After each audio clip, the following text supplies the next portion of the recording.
માખણનો લોંદો અને વેજીટેબલ થેપલા કઈ ખાવાની મજા આવે તમે વાત જ ન પૂછો।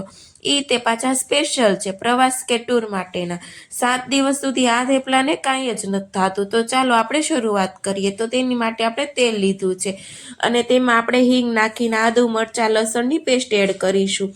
હવે તેમાં આપણે વેજીટેબલ એડ કરવાના છે। બધા જ વેજીટેબલ આપણા ચડી ગયા છે। હવે આપણે એમાં મરી મસાલો એડ કરીશું।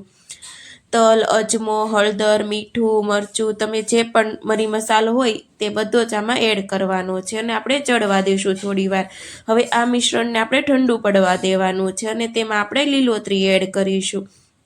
ધાણા, મેથી, લીલું લસણ, આ બધી જ વસ્તુ આમાં એડ કરીને આપણે લોટ એડ કરવાનો છે। હવે તેમાં આપણે સોફ્ટનેસ માટે થોડું દહીં એડ કરવાનું છે અને આપણે લુવા કરીને આપણે રોટલી કરવાની છે અને આપણે બે બાજુ એમનામ પહેલાં શેકી લેવાની છે અને તેલ નાખીને પછી શેકીશું। પ્રવાસ કે ટૂર માટેના થેપલા તૈયાર।